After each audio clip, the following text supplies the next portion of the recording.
Kaixo, entzule maiteok, zer modu zaudete?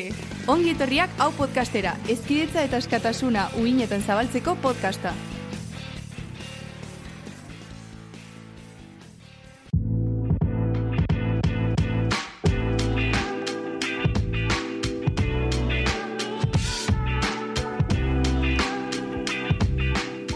Kaixo guztioi!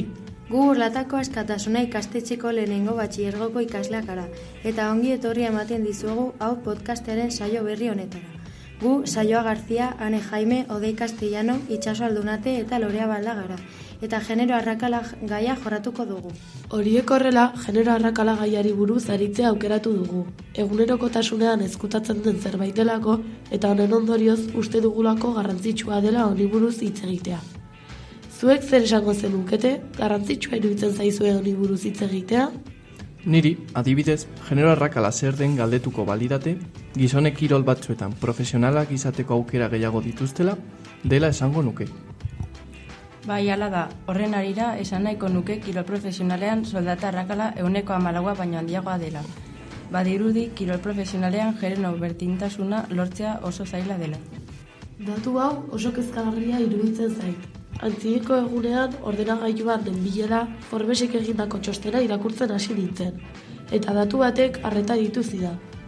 Futbolean gehien kobratzen duen gizonak eta gehien kobratzen duen emakumearen artean 129 milioi euroko aldea dago.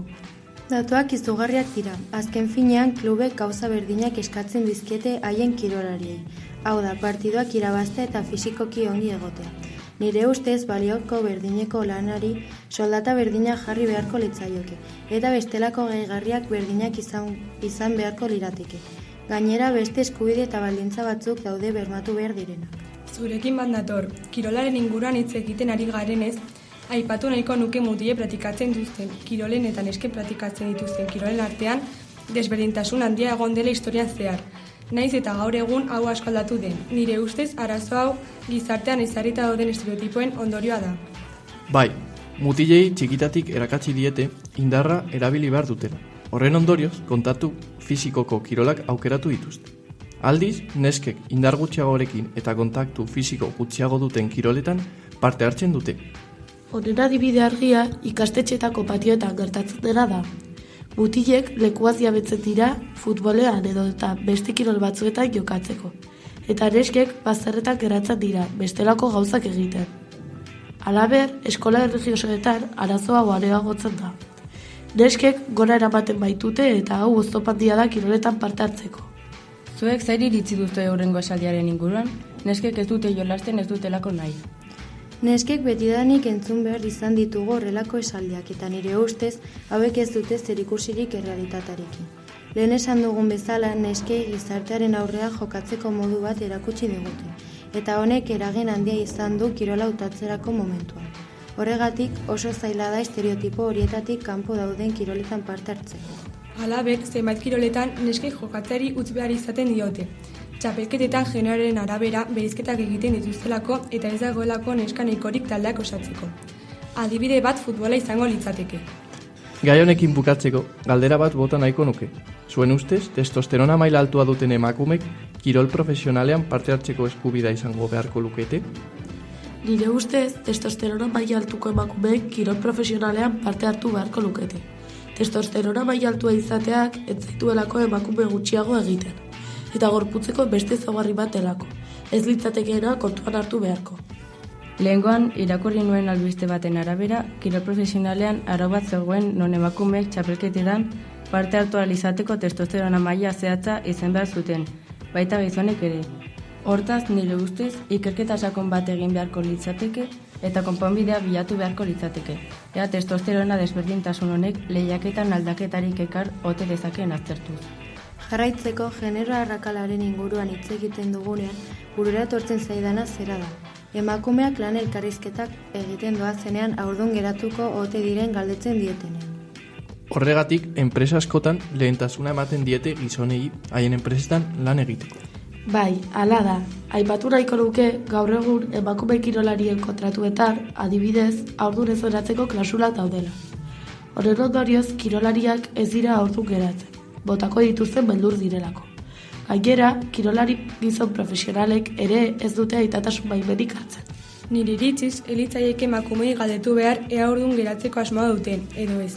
Horrek ez lukelako eraginek izan beharko enpresen erabakian. Zurekin ados nago, emakumeak babesa jaso beharko lukete haien enpresengandik edo taldeengandik, kaleratuak izan ordez. Horrez gain, maskulinitateak ere badu zer esanak gizartearen arlo gehienetan. Esate baterako, goi mailako kargu bete ahal izateko. Badirudi beharrezkoa dela maskulinoa izate. Beraz, ni emakumea izango banintz, pertsona batzuen ustera ezingo nintzateke goi mailako kargu batean egon. Eta han egon ahal izateko nire jokatzeko modua aldatu beharko nuke. Nire ustez, hau genero arrakalaren beste adibide argia da. Zuk zeuk oso ongi azaldu duzun bezala, gaur egun emakumeek oso zaila dute historian zehar gizonek bete dituzten lanpostuetan lan egiteko. Eta dauden gutxi horiek maskulinoak izateko joera dute. Hura gobernatzeko modu egokia dela uste delako. Hau da, emakume horiek errespetatuak izateko maskulinoak izan behar dira, edo gutxienez mutilei egozten zaizkien portarak bereganatu behar dituzte. Zurekin bat dator. Gainera, nire ustez, zuk esandakoari buelta bat eman beharko litzaioke. Konturatzen baldin bagara, historian zehar gehien bat gizonek modu maskulino batean gobernatu dute. Eta horrek, gerretara, niskarretara, eta bar eraman gaitu. Hauek ez direlako gai izan arazoak itzen bitartez konpontzeko. Arazoei edo eta bestek egoera batzuei aurre egiteko violentzia erabiltzea oso karakteristikoa da maskulinitatea.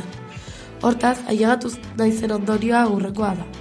Ongi legoke agintariak femeninoagoak izango balira. Nire ustez, genero arrakala harreman sentimental batzuetan gizonek haien boterea emakumeengan erabiltzen dutenean gertatzen da. Ideia hau botere harremanekin lotuta dagoela esan ahalko genuke. Baina zer da botere harremana? Botere harremana harreman batean pertsona batek bestearekiko boterea gehiago duenean da. Adibidez, bata bestea baino helduagoa denean eta hori bere alde erabiltzen duenean. Gainera, naiz eta harreman mota hau edo zein pertsonaren artean eman daiteken, orokorrean harreman heterosexualekin lotzen dugu. Bai, zurekin bat nator. Halaber, pasaden egunean heteroragua zer den ikasi nuen, eta nire ustez oso lotuta dago hitz egiten ari garenarekin. Heteroragua heterosexualitatea norberen sexu orientazioko gizarte arau gisa sostengatzen duen kontzeptua da. Hau entzun eta gero, burura etorri zait nire hurbileko lagun batek izan zuen horrelako harreman bat. Neskak mutil-laguna zuen, eta azken honek gutxiegi egiten zuen nire laguna, eta hura gabe bizi ezingo litzatekeela errepikatzen zion behin eta berriz.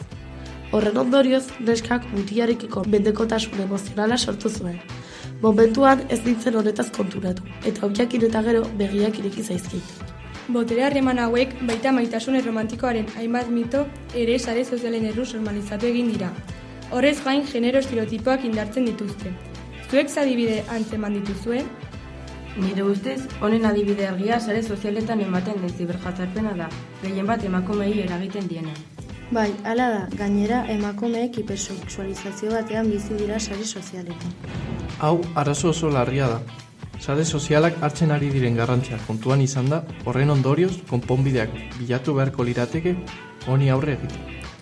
Noski, uste dut kontrola egon beharko litzatekeela, bai sare sozialen kudeatzaileen aldetik eta bai pertsonen partetik, naiz eta hau oso zaila den. Beno, hausnarketa hau eta gero, amaitutat ematen dugu gure podcasta. Espero dugu interesgarria iruditu izana eta horrengo podcastean itxarongo zaituztegu. Mila esker entzuteagatik. Agur!